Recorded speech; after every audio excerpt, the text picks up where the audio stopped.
Hey guys, just wanted to say a couple of things. I'm filming this late at night as usual, but I'll probably upload it sometime tomorrow because I'm gonna go to sleep after I film it. And tomorrow, obviously in the morning, I'll be at work, so I'll probably upload it when I come home. Anyways, it's nothing urgent, so it can wait. So, what I wanted to talk about is that you should never compare yourself to others and in general, but I'm talking about spell work. So, every situation is different. Every single situation is different. Every single person is different. So, every single person is in a different vibration. Every single target is different. Everything is different. So you can never like look at the reviews and then think, oh, it's gonna take that much time for me as well.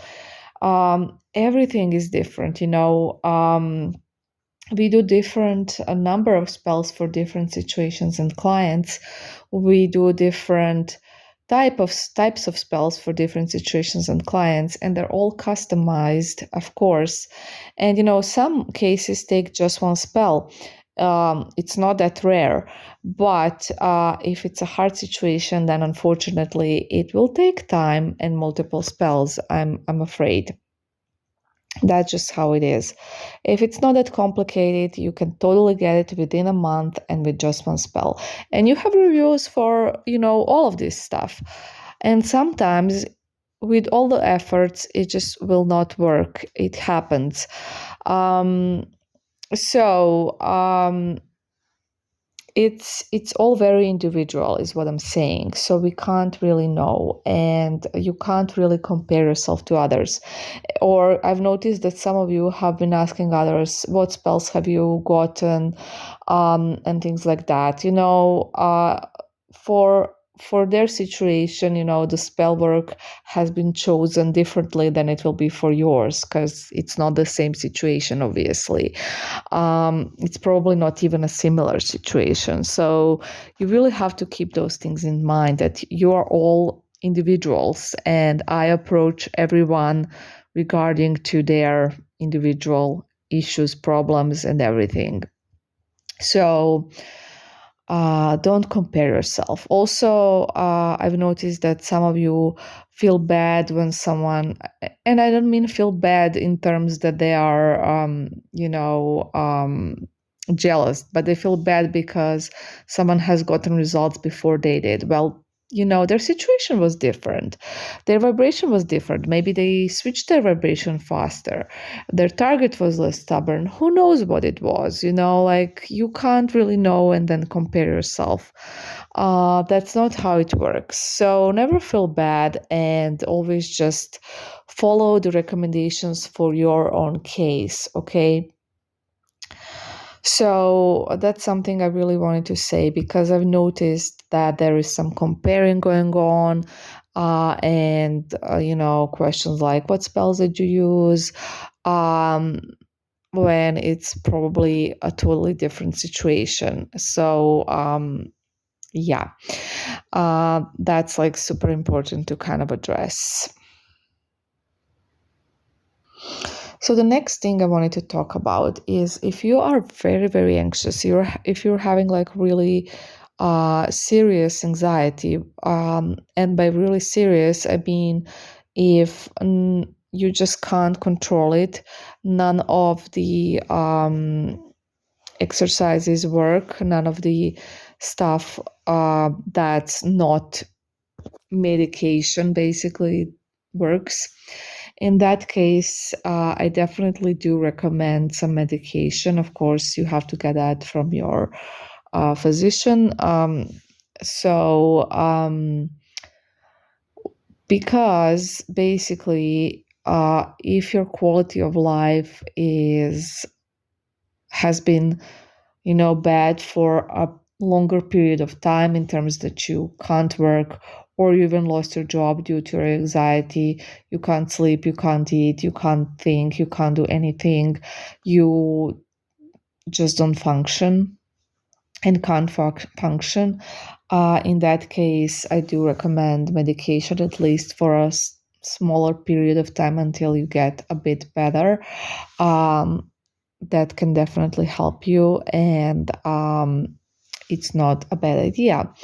If your anxiety is mild or medium, then you probably can self-regulate with the advice you're gonna get.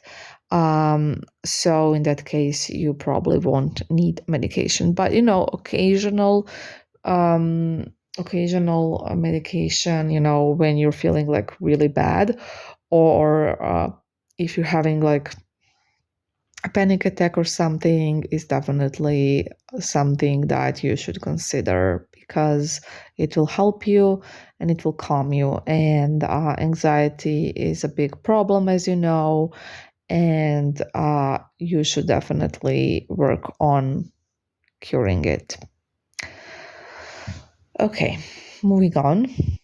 So, moving on, alcohol. I think I did address this one quite recently. I'm not sure, but some of you have, been like drinking over the weekend or something, and then, you know, wanting to text your exes and while drunk. So this is something that's definitely not recommended. I have nothing against that you go out and party and have fun, and yes, drink alcohol. Of course, unless it's a problem. If it's just here and there for fun, I'm fine with that. I'm aware that some people need alcohol to have fun, and that's fine, within reason. Personally, I don't drink or smoke or do drugs or do pot or do anything, but it's just my preference, and I don't judge. If it's within reason, of course. I mean, I don't ever judge, but um, for spell work, if it's within reason, you can have alcohol, but I do not recommend you texting your ex while drunk, because those will be those desperate needy texts that we talk about, that we don't want, that we don't want to send ever, because you know how when you're drunk, you're missing your ex, you're going to write something really needy, really pathetic, and it's a big no. And the issue is that when you are drunk, you're not gonna be able to control yourself as good as when you are, not drunk, obviously. So I'm aware that you can't leave your phone at home, because you need your phone with you. I don't know how to stop you from doing it, unless you don't have your phone, but I'm aware you have to have your phone to call an Uber, or whatever you need to do, get together with friends, all those stuff. Understandable, you're gonna need your phone. So I don't know, just stop yourself. Just remember this: do not send drunk texts ever, because they're gonna be needy and desperate and pathetic, that's for sure. So just don't send them. Just try to control yourself even though you're drunk, and don't do it. Unfortunately, that's the only advice I can give you if you are drunk and wanting to text your ex, because obviously you're gonna have your phone with you. So you're only gonna have to stop yourself. There's like nothing else you can do. If you're drunk, text me. Text me that you want to text your ex, and I'm gonna tell you no. And that's that. Okay, so this is the Q&A basically for tonight. And I have 2 more days of skull spells. So after that, I'm gonna have more time. Anyways, take care. I hope you're doing well. Bye.